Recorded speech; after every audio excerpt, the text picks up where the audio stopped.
안녕하세요, 독일가시입니다. 오늘은 향기 좋고 키우기도 쉬운 식물, 하지만 꽃 피우기가 은근히 까다로운 대명속곡에 대해 알아보도록 하겠습니다. 용인 남사의 드림나논을 방문했다가 대명속곡이 너무 예쁘게 피어 있어서 사장님께 꽃 피우는 방법을 배워왔어요. 다양한 난초들이 정말 깔끔하게 정리가 되어 있고, 무엇보다 사장님께서 35년 이상 갖고 오신 작품주들을 감상할 수 있어서 굉장히 좋았어요. 특히 대명속곡 꽃을 잘 피우기로 유명하신 분이기 때문에 오늘 영상이 여러분들께 큰 도움이 될 것이라 생각됩니다.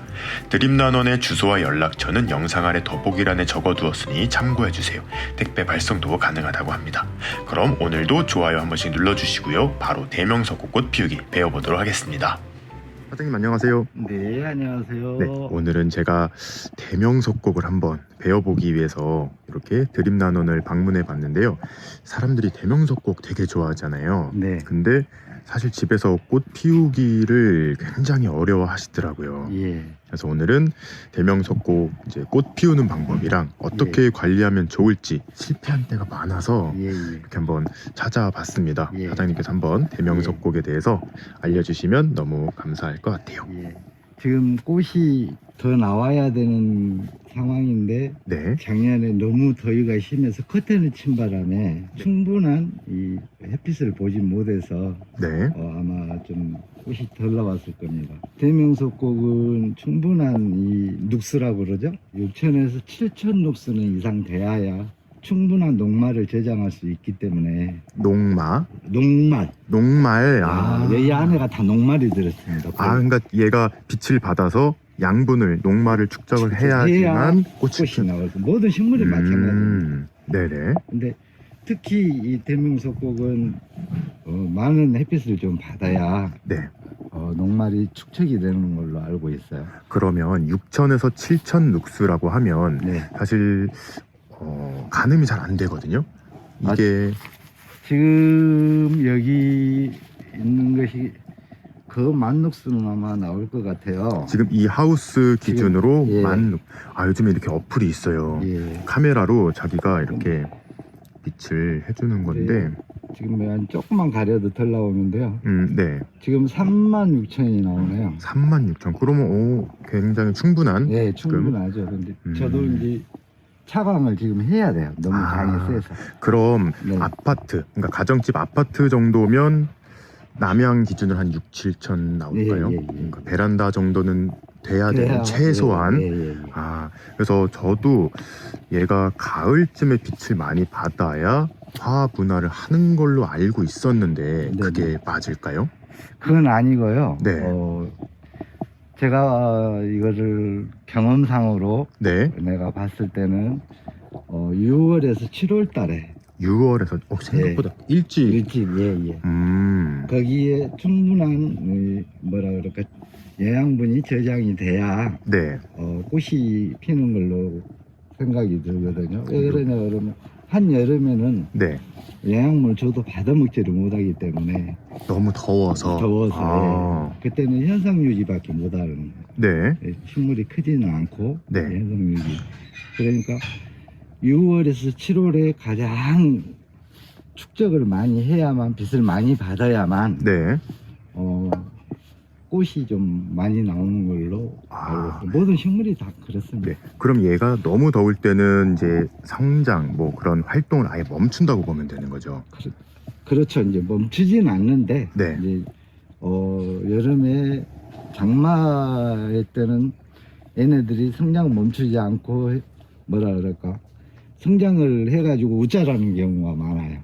장마 때는 그래도 좀 선선해, 선선하다기보다 온도가 한여름보다 낮으니까.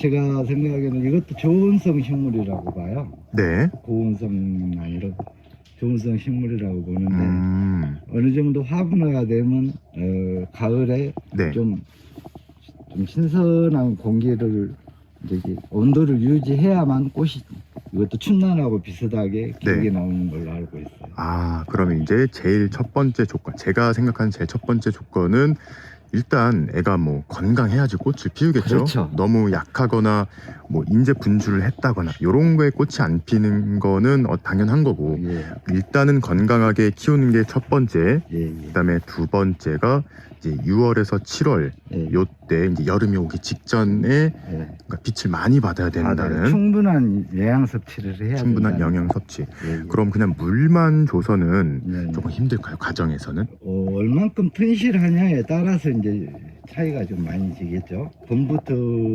삐리삐리 이렇게 약하게 오는 것은 네, 좀 굉장히 힘이 들고요. 네. 봄부터 건강원이 좀 잘 갖고 나가야만 아, 6, 7월에 건강하니까 그때 이제 영양분이 축적돼서 꽃이 나오지 않을까 그런 생각이 아, 듭니다. 그러니까 막 비료를 막 챙겨줘야 되고 이런 것까진 아니지만 그렇죠. 건강한 애가 봄부터 이제 물 잘 주고 빛 좋은데 두면은 스스로 아까 녹말을 축적을 하고 이렇게 꽃을 올릴 수 있다는 그런 네, 말씀이신 네. 거죠.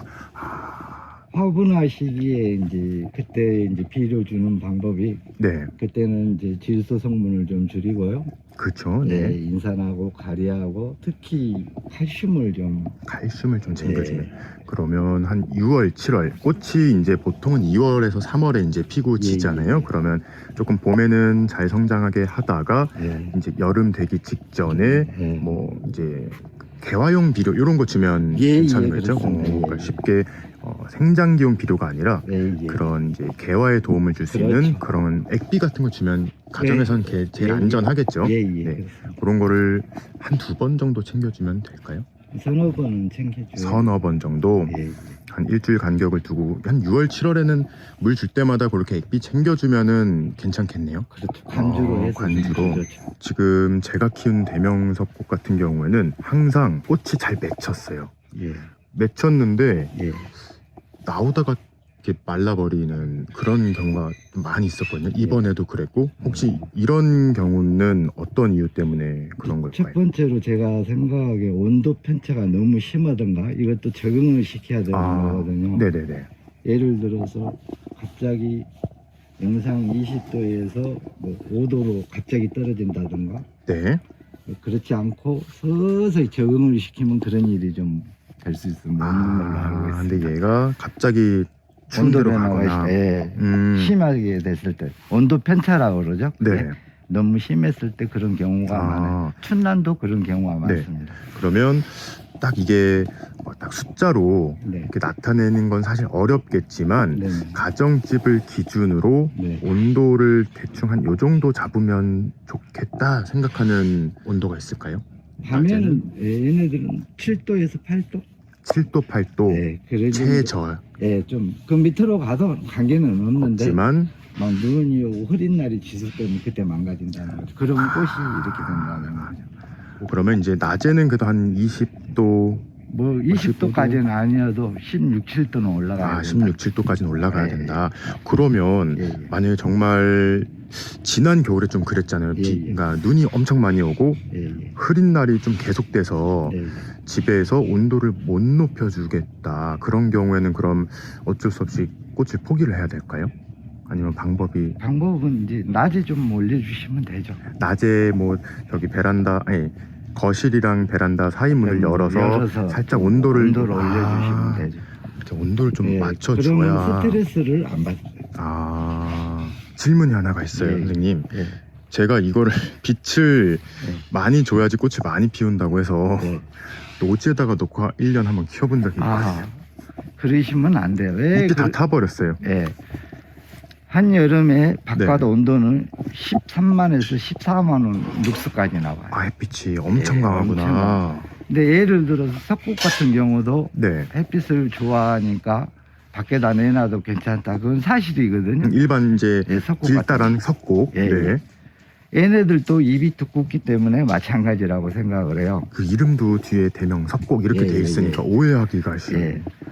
얘네들도 마찬가지로 아까 내가 말씀드렸다시피 네. 얘네들도 적응하는 시간이 필요해요. 네.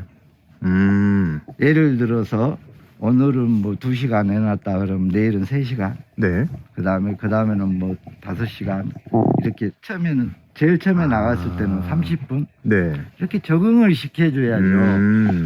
예를 갑자기 들어서 땡볕이 확 내놔. 그렇죠. 그런 데는 타버리죠. 그리고 생존을 할 수가 없어요. 뿌리가 막 이렇게 나가서. 사람 사는 거하고 똑같아요. 네. 예를 들어서 아프리카 흑인이 네. 에스키모에 가서 못 살질 그렇죠. 않거든요.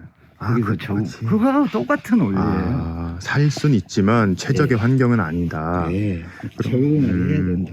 사실 그러면 노지에다가 그냥 키우는 거는 정말 자신 있게 있는 분 아니고서는 그렇게 추천하지는 않는 방법인 그렇죠. 거네요. 타버릴 수 있으니까. 차라리 또 베란다에 자기 일이 또 바쁘다 보면 태워버릴 수가 맞아요. 있으니까. 매일매일 이렇게 관찰하고 예. 상황을 보면서 좀 환경도 바꿔주고 해야 되는데 네. 그게 안 되면 차라리 베란다에서 창가로 들어오는 예. 그게 가장 좋다. 예.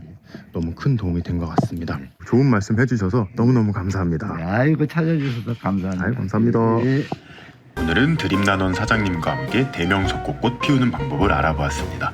올 한해 대명석곡 잘 키우셔서 내년에 멋진 꽃을 보길 바라며 영상 마무리하도록 하겠습니다. 그럼 오늘도 재밌게 보셨거나 도움이 되셨다면 구독과 좋아요 그리고 알림 버튼까지 눌러주시면 감사하겠습니다. 뿅.